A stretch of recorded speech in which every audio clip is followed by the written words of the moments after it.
आज आपका जो द्विघात समीकरण का 4.1 एक्सरसाइज में से आपका सेकंड सवाल मतलब दूसरी सवाल है। पहली सवाल इसमें का हल चुका है। इसके पिछले चैप्टर का जितने भी टॉपिक मतलब है वो हमने कवर कर लिया है। पिछला वीडियो देख सकते हैं। प्लेलिस्ट आपके क्लास 10th के नाम की मैथ की बनी हुई है या बहुत सारी प्लेलिस्ट है, अपने मनपसंद प्लेलिस्ट चेक कर सकते हैं। इसका मैं दूसरा सवाल जो है बहुत आप देखेंगे, अपने बुक खोल लीजिए, अपना बुक देख लीजिए, NCERT से है, उसमें देखेंगे बहुत थोड़ा ये लैंग्वेज वाली भाषा वाली सवाल होती है और इसको बच्चे जो है बना नहीं पाते हैं। तो मैं इसी तरीके बताऊंगा ना कि आप इसको बना लेंगे और पक्का बना लेंगे, बहुत अच्छी तरीके से समीकरण आपका बन जाएगा। इसमें सवाल जो है मैं बुक से पढ़ के दिखाता हूँ कि आखिर करना क्या है। निम्न स्थितियों के द्विघात समीकरण के रूप में निरूपित कीजिए। इसमें सवाल क्या है कि द्विघात समीकरण के रूप में निरूपित करना है, द्विघात समीकरण के रूप में निरूपित करना है। द्विघात समीकरण के रूप में निरूपित कीजिए, ठीक है, निरूपित कीजिए। देखिए यही सवाल हम और अच्छे तरीके से बता सकते, क्योंकि देखिए अभी डिजिटल बोर्ड तो है नहीं PDF से अभी हम बताते तो बहुत ही अच्छी तरीके से बताते। वैसे भी जो सवाल है मैं अच्छे तरीके से बताऊंगा, सवाल को यहाँ लगाऊंगा वो तो पता ही है, एक डिजिटल ही तरीके से रहेगा, लेकिन जो है वो अलग तरीके में होता है। आप लोग का सपोर्ट रहेगा ना तो जल्द से जल्द मैं आपके नेक्स्ट जो यहाँ पर हमारे 10th के स्टूडेंट आएंगे ना, शायद वो अच्छे से पाएंगे PDF वगैरह सारी चीज़ें। तो पहले आप तरीके देख लीजिए कि ये आखिर बना क्यों नहीं पाते हैं आप। देखिए बना लेंगे। क्वेश्चन फर्स्ट नंबर क्वेश्चन है आपके सामने कि एक आयताकार भूखंड का क्षेत्रफल 528 मीटर है। तो जो चीज़ें दी गई हैं हमें वो चीज़ें लिखना भी है और क्या निकालना है पहले उसको देखना है। तो देखिए क्षेत्र की लंबाई चौड़ाई के दोगुने से अधिक है, हमें भूखंड की लंबाई चौड़ाई ज्ञात करनी है। हमें भूखंड की लंबाई चौड़ाई ज्ञात करनी है। बस इसमें क्या करना, द्विघात समीकरण निरूपित करना है, द्विघात समीकरण के रूप में निरूपित केवल करना है। मतलब द्विघात समीकरण बना देना है और उसको हल नहीं करना है। हल करना द्विघात समीकरण आप देख के समझ जाएंगे, पिछली वीडियो में देखेंगे, नहीं तो आगे आएगा द्विघात समीकरण कैसे हल किया जाता है, तो वो तो मिल जाएगा आपको। लेकिन यहाँ पर द्विघात समीकरण कैसे बने, ठीक है। चलिए हम क्वाड्रेटिक इक्वेशन का आपको बनाना हम सिखाते हैं, ये लैंग्वेज भाषा द्वारा जो है सवालों का। तो इसमें देखिए बोला गया आयताकार भूखंड का क्षेत्रफल, आयताकार भूखंड का क्षेत्रफल, ठीक है। तो इसमें लंबाई और चौड़ाई ज्ञात करना है। जो चीज़ ज्ञात करना है उसी को हमें अब लंबाई चौड़ाई कितनी है नहीं पता है, तो जो चीज़ नहीं पता होती उसी को मानना होता है। ध्यान दीजिए बात जिससे बोला जा रहा है लंबाई चौड़ाई ज्ञात कीजिए। क्वेश्चन में बोला जा रहा है कि लंबाई जो है वो चौड़ाई के दोगुने से एक अधिक है। तो एक बात ये बताइए कि लंबाई तब हमें पता चलेगी जब चौड़ाई पता चलेगी। मतलब हमें जो चौड़ाई तो ज्ञात करिए, पहले चौड़ाई ज्ञात ही नहीं है तो माना चौड़ाई पहले जिसके ऊपर कोई निर्भर हो, पहले जैसे हमारे ऊपर वो निर्भर है। अगर हम बड़े हो जाएंगे तो वो भी बड़ा हो जाएगा, अगर हम सही हो जाएंगे तो वो भी सही हो जाएगा। मतलब चौड़ाई से दोगुने से लंबाई, चौड़ाई के ऊपर डिपेंड है लंबाई, इसलिए चौड़ाई को मानना पड़ेगा। तो माना चौड़ाई क्या, माना चौड़ाई बराबर x मीटर, ठीक है। और लंबाई बोला गया है कि चौड़ाई का, किसका बोला गया है, चौड़ाई का, अभी हमने लिखा था चौड़ाई का दोगुना से एक अधिक है, यही बात बोला गया है, चौड़ाई के दोगुना से एक अधिक है। तो हमारा लंबाई है x और चौड़ाई है लंबाई है आपका, ये लंबाई को हम कुछ भी मान लेते हैं, लंबाई को अभी लंबाई ही रहने दीजिए। ये चौड़ाई हमारा x था प्लस 1 ये हुआ, मतलब इसका हमारा 2x प्लस 1 हुआ हमारा लंबाई, 2x प्लस 1 हुआ हमारा लंबाई मतलब हमारा इतना हुआ। और चौड़ाई हमारा x है, लंबाई चौड़ाई हमें पता चल गई। अब लंबाई चौड़ाई पता चल गई, इस क्वेश्चन में जो दिया गया है, क्वेश्चन में दिया गया है कि आयताकार भूखंड का क्षेत्रफल, मतलब हमारा क्षेत्रफल दिया गया है, क्षेत्रफल। तो क्षेत्रफल कितना दिया गया है उसको देखिए, क्षेत्रफल हमारा दिया गया है कितना, 528 हमारा दिया, 528 मीटर, ये हमारा 528 मीटर स्क्वायर दिया गया है, ठीक है। क्षेत्रफल का सूत्र क्या होता है पहले हम देखते हैं। क्षेत्रफल का जो सूत्र होता है वो होता है लंबाई गुणा चौड़ाई, तो लंबाई गुणा चौड़ाई बराबर 528 मीटर। अब ये बात समझ बच्चों को मैं कि ये लंबाई गुणा चौड़ाई कहाँ से आ गया। तो क्षेत्रफल का, आयताकार क्षेत्रफल का सूत्र होता है, आयताकार क्षेत्रफल का सूत्र होता है लंबाई गुणा चौड़ाई। तो लंबाई गुणा चौड़ाई बराबर 528, मतलब लंबाई हमारी कितना है, लंबाई हमारा ये है 2x प्लस 1, ये हमारा लंबाई है। और चौड़ाई कितना है, चौड़ाई हमारा x है और बराबर बराबर 528 बराबर 528। ठीक है, अब इसका गुणा x गुणा करेंगे 2x में तो 2x स्क्वायर प्लस x इकन्ना में x बराबर 528। 528 को इधर ले आइए तो 2x स्क्वायर प्लस x, 528 इधर प्लस में है तो इधर माइनस में हो जाएगा। कैसे प्लस माइनस होता है? 75 की मेरी वीडियो देखिए, समझ में आ जाएगा। ये जीरो हुआ, ये हमारा बना द्विघात समीकरण, दो घात से शुरू, बस यही काम था इसमें। ठीक है, थोड़ा सा यहाँ पर अगर बच्चों ने समझ में आए तो मैं बता रहा हूँ कि कभी भी क्वेश्चन पढ़िए तो क्वेश्चन पर जिसके ऊपर से सारी बात उठ रही है। अब इसमें चौड़ाई की बात हुई कि लंबाई, पहले बोला कि क्षेत्रफल इतना है, अच्छा क्षेत्रफल तो दिया ही गया है। फिर बोला रहा है लंबाई इतना है, अब लंबाई इतना है नहीं बोला है, लंबाई बोल रहा है कि इतना है, मतलब कितना है? लंबाई चौड़ाई का 2 गुना से 1 अधिक, मतलब चौड़ाई मेन पता होना चाहिए। तो मेन तो चौड़ाई है ना, तो इसी तरीके लगाना है। चलिए दूसरे क्वेश्चन पर चलते हैं, समझते हैं बात को। अब दूसरा क्वेश्चन देखते हैं। यहाँ तक था ये द्विघात समीकरण बनाना था, बाकी आपको द्विघात समीकरण ये था हमारा। सेकंड सवाल पर चलते हैं। इसमें का सेकंड सवाल हमारा क्या है? दो क्रमागत धनात्मक पूर्णांकों का गुणनफल 306 है और हमें पूर्णांकों को ज्ञात करना है। दो क्रमागत धनात्मक पूर्णांक संख्याएं हैं। सबसे पहले दो क्रमागत धनात्मक पूर्णांक संख्या। अब देखिए क्रमागत धनात्मक पूर्णांक संख्या, क्रमागत संख्याएं जैसे हमारा यहाँ पर 5 है तो अगला क्या आएगा? एक क्रमागत मतलब क्रम से संख्या, तो एक अगला 5 है तो 6 आएगा। अगर यहाँ 1 है तो यहाँ पर 2 आएगा, यही बात है ना। तो सोचिए कि अगर हम इसको x मान लें, अब ये देखिए ये 2 हुआ था, पहले इसको दिमाग लगे, ये 1 है, ये 2 कैसे हुआ? ये 2 इस तरह हुआ कि इस 1 में 1 और जुड़ा है, यही बात हुई। और इसमें भी देखिए ये 5 है तो इसमें 5 में 1 जुड़ा है, मतलब बात हमारी यही हो रही है कि 5 में 1 जुड़ने के बाद, मतलब 1 जुड़ने के बाद हमारी क्रम से संख्याएं बढ़ती जाती हैं। अगर हम अगली संख्या में +1 करते हैं तो नेक्स्ट संख्या प्राप्त होती है। इस तरीके से क्रमिक संख्याओं में हमें 1 का जो है डिफरेंस मिलता जाता है। तो हमारा यहाँ पर यही पता चल रहा है कि अगर हम इसको x माने तो इसको हमें x+1 मानना पड़ेगा। ठीक है, तो यहाँ पर हम माना वो संख्याएं, वो क्रमागत संख्याएं बराबर x और कामा x+1 हैं, ऐसे भी लिख सकते हैं, x और x+1 है। उसके बाद इसमें चर्चा क्या की जा रही है? इसमें बोला जाता है धनात्मक पूर्णांकों का गुणनफल 306 है, इनका गुणनफल 306 है, मतलब ये संख्याओं का गुणनफल 306 है, यानी x और गुणे x+1 का हमारा गुणनफल जो है 306 है। तो इसको गुणा कर दो, x के गुणा x स्क्वायर हुआ, x का गुणा इसमें x इकन्ना में x हुआ बराबर 306 हुआ। 306 को x इधर साइड लेकर आओ, इधर साइड लेकर आए, मैंने इधर साइड है इसको लेके आना है तो प्लस में है तो इधर माइनस में। अब बच्चा सोचेगा कि ये प्लस माइनस कहाँ से चेंज हो जा रहा है?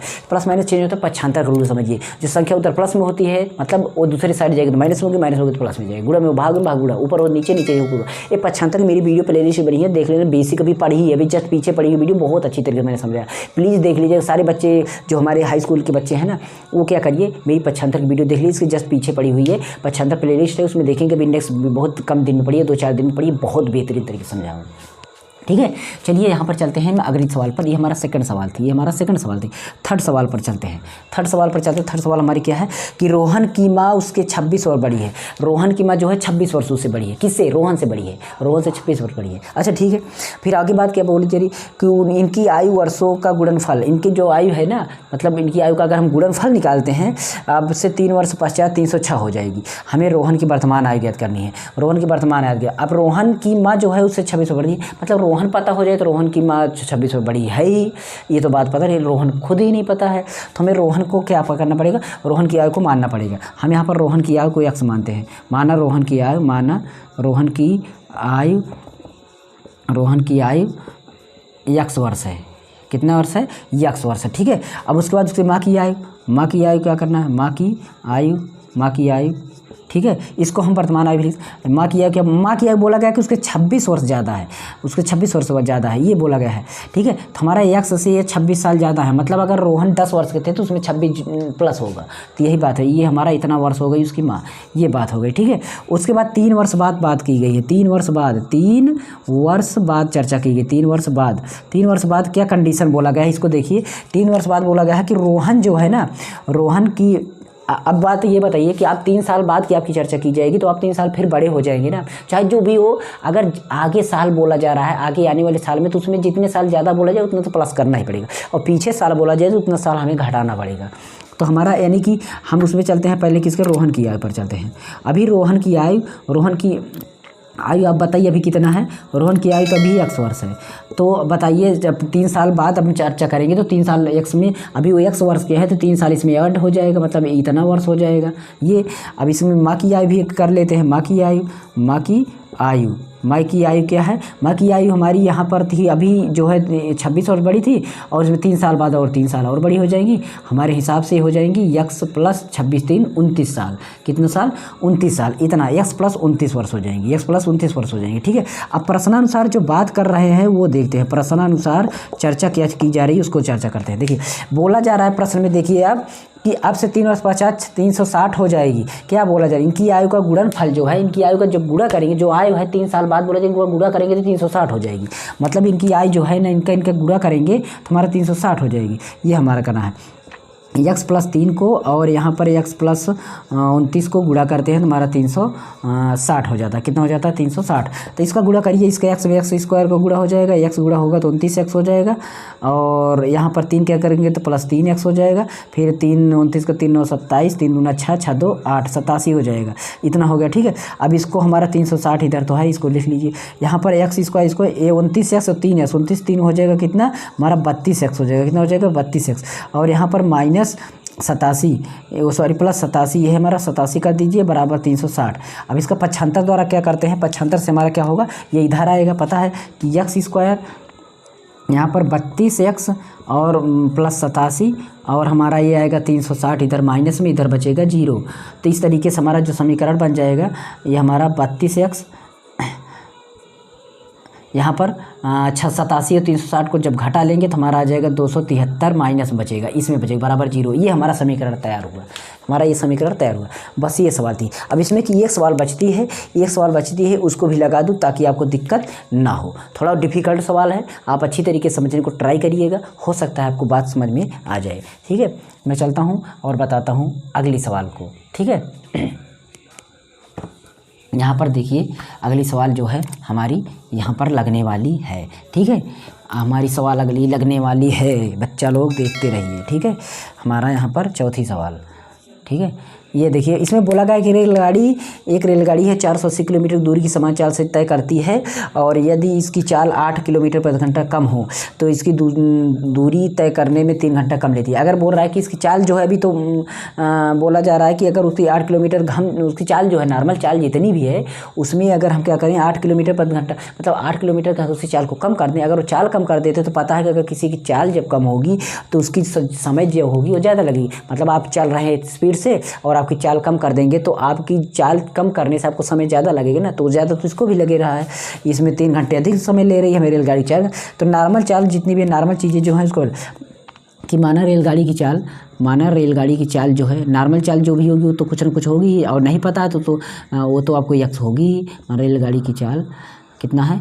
यक्स किलोमीटर प्रति घंटा, यक्स किमी प्रति घंटा, ये हमेशा प्रति घंटा में होती है। ये चीज़ें आपको पता होनी चाहिए। उसके बाद क्या बोला गया? रेलगाड़ी की और दूरी जो है, दूरी फिक्स है, इसमें दूरी बोली गई। इसमें दूरी हम डायरेक्ट नहीं लिखेंगे, दूरी तय की गई। दूरी कितना है? 480 किलोमीटर, 480 किलोमीटर है। ये किलोमीटर में अकेले ही होगी, पता है। ठीक है। अब उसके बाद क्वेश्चन में और क्या बोला गया है कि इसमें अगर हम उसकी चाल को 8 घंटा अगर कम करते हैं तो 3 घंटे का फ़र्क लेते हैं। तो ये काम आपको करना है। एक बात समझना है कि जो हमारा फार्मूला होता है, फार्मूला याद करना है आपको। फार्मूला क्या होता है? समय बराबर क्या होता है? दिमाग लगाइए। हमारा समय बराबर क्या होता है? समय बराबर होता है दूरी बटा चाल। ये समय बराबर सूत्र होता है, ये हमारा फार्मूला होता है। और हमारा जब ये फार्मूला होता है तो हमें क्या करना है कि यहाँ पर दूरी हमारा कितना है? फर्स्ट कंडीशन पर अगर हम देखते हैं, अगर हम पहली कंडीशन पर इसको हम देखते हैं कि अगर 480 किलोमीटर की दूरी तय करने में लगा समय, तय करने में लगा समय कितना समय लगता है इसको देखते हैं। तो इसको समय कितना लगेगा आप खुद समझ सकते हैं। 480 किलोमीटर उसको चलना है और चाल कितनी ही एक्स है, इतना किलोमीटर प्रति घंटा, और इतना किलोमीटर इतना घंटा लगेगा क्योंकि समय है, इतना घंटा लगेगा उसको। ये कंडीशन है। ठीक है। ये तो है कंडीशन। अगर इसको हमारा क्या है कि 8 घंटा, अगर 8 घंटा इसकी चाल में कम कर देते हैं, 8 घंटा इसकी चाल में कम कर देते हैं, जब ये बात बोली गई है कि इसकी चाल हम 8 घंटा कम कर देते हैं। ठीक है। 480 किलोमीटर जो चल रहा है यदि चाल 8 किलोमीटर प्रति घंटा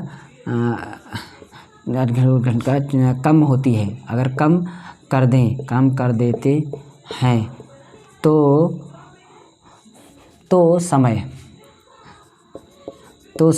समय कैसा लग रहा है। समय आपको पता है कि चाल हमारा कितना है, दूरी हमें वही तय करना है 480 तय करना है, लेकिन उसको चाल उसमें घटा दिया जा रहा है, तो ये हमारा इतना घंटा हो उसको लगेगा, ठीक है, इतना घंटा लगेगा। अब बात यहाँ मेन समझनी है, यहाँ पर बात को प्रश्नानुसार बात समझिए। प्रश्नानुसार शर्त जो बात बोली जा रही है, प्रश्नानुसार शर्त क्या बोली जा रही है, मतलब कि आपका देखिए नॉर्मल चाल मतलब समय था इतने में जब वो चल रहा था, और फिर उसकी चाल बाद में मतलब इतने समय लिया, जब पहले समय उसका इतना था, बाद में समय उसका इतना था। अगर दोनों का समय का फ़र्क देखते हैं तो हमारा 3 घंटे का फ़र्क था। बात समझिए, पहली चाल में जब नॉर्मल चाल पे वो चली थी तो उतनी दूरी तय करने में इतना समय लिया, दोबारा जब चाल हमने कम किया तो उसने इतना समय लिया। ये समय और इन समय का डिफरेंस जो है, फ़र्क कितने का पड़ा था, 3 घंटे। वो क्या हुआ, समय ज़्यादा ले रही है। ज़्यादा लेने का मतलब अभी आप बोले कि आप 2 रुपये ज़्यादा लिए हैं हमसे, आप 2 रुपये ज़्यादा लिए, इसका मतलब दोनों का अंतर कितने का है, 2 का अंतर है। ज़्यादा का मतलब वही भी कर सकते हैं, तो हमारा डिफरेंस। अब इसमें जो है हमें केवल गुणा भाग करना है, इसको आप यहाँ ले आए, इसको आप मतलब अगर हम इसमें देख रहे हैं तो 480 हमारा जो है ये दोनों में हमारा क्या है, कॉमन है, तो 480 इन दोनों में कॉमन कर सकते हैं, ठीक है। और चाहे तो इसमें हम डायरेक्ट गुणा भी कर सकते हैं, दोनों काम तो हम कर सकते हैं, जैसे भी चाहें वैसे भी कर सकते हैं। तो यहाँ पर हमारा 480 के बगल ये जाएगा तो x - 8 इसका गुणा होगा, और इसके 480 के बगल जाएगा तो x का गुणा हो जाएगा, और इधर बगल में हमारा x - 8 के गुणा होगा, बराबर 3 होगा। अब इसका गुणा करते हैं, 480 का हम x में गुणा करेंगे तो 480 हो जाएगा, और इसमें करेंगे तो 8 में करेंगे तो 8 8 8 0 0 8 8 64, और 8 चौको 32, और 32 6 हमारा हो जाएगा 38, इतना हो जाएगा। माइनस ये 480x इतना हो गया, और ये x स्क्वायर हो गया, माइनस आपका ये 8x हो गया, और बराबर 3 हो गया, ये हो गया, ठीक है। यहाँ पर इतना हो गया। अब हम क्या करते हैं, इसको हम इधर ले जाएंगे, इसको बटा मान के इधर ले जाइए। देखिए जब एक बटा इधर हो जाए, बटा इधर हो जाए, तो इसको आप पूरा उधर कर दीजिए, इसको पूरा इधर कर दीजिए। तो 480x और ये 480 ये दोनों 480 में, और 480 दोनों में हम घटा लेंगे, दोनों क्या करेंगे, ये हमारा घट जाएगा, ये हमारा ख़त्म हो गया। तो हमारा क्या बच रहा है, यही बच रहा है 3840 ये बच रहा है, और इसको इधर लीजिए, 3 से इसमें गुणा हो जाएगा, तो 3x स्क्वायर माइनस 8 3 24 24x ये हो गया। अब आप इसको उधर लेके चले जाइए, मतलब इसको आप इधर लेके चलिए, बात एक ही है। तो 3 से या इधर इसको ले जाइए, इसको ले जाइए, बात एक ही है। तो यहाँ पर हम क्या करते हैं, इसको इधर लेके चले जा रहे हैं, ठीक है। 3x स्क्वायर माइनस 24x, और ये माइनस में था तो हमारा ये प्लस में हो गया 3840। इधर आपका क्या बचा, इधर 0 बचा। लिखने देखिए इसको हम इधर ले गए हैं, और यहाँ पर इसको ले गए तो 0 बचा, लेकिन पूरा पोर्शन इसको इधर ली दी, इसे उधर ली दी, तो बात एक ही हुई, वो वैसे होना। अब इसमें हमारा 3 कॉमन हो रहा है, तो हम 3 इसमें कॉमन भी ले सकते हैं, ठीक है। इसमें 3 कॉमन लीजिए, 3 कम 3x स्क्वायर, 3 8 24 8x प्लस 3 कम 3 3 दूना 6 3 8 24 इतना हो जाएगा। 3 हमने इसमें कॉमन ले, दोनों तरफ भाग किया 3 का, तो हमारा ये समीकरण तैयार हुआ, जो कि हमारा समीकरण है। बस यही हमें करना था इसमें, ठीक है, यही हमारा समीकरण बना है। तो चारों सवाल को हमने एक ही वीडियो में हमने लगा दिया। इसी तरीके की हमारी सॉल्यूशन चलती रहेगी। जहाँ पर दिक्कत हो कमेंट कर देना, और कोई बात हो तो वो भी हमें व्हाट्सएप नंबर पर हमें चैट कर सकते हैं, 9792506169 पर हमें कमेंट कर सकते हैं, वहाँ पर चैट कर सकते हैं। बाकी मेरे सेकंड चैनल को भी सपोर्ट करिए, मास्टर जी मोबाइल टेक चैनल का नाम है, सेकंड चैनल, आप उस पर सपोर्ट करिए, प्लीज़ सपोर्ट करिए उस पर भी, इस पर भी। आप एक बार डिस्क्रिप्शन जरूर चेक कर लेना, और इसके आगे वाले आने वाले सवालों के लिए भी आप वेट करते रहिए। बहुत जल्दी हर हफ्ते में 2-4 दिन वीडियो पड़ती रहती है, मतलब वीडियो को मिलती रहेगी। जो भी दिक्कत हो, जो भी सब्जेक्ट चाहिए, जो भी प्रॉब्लम हो, वो भी कमेंट कर दीजिएगा। ओके, कैसा लगे वीडियो वो भी राय व्यक्त कर देना। Thanks for watching and good luck, bye bye.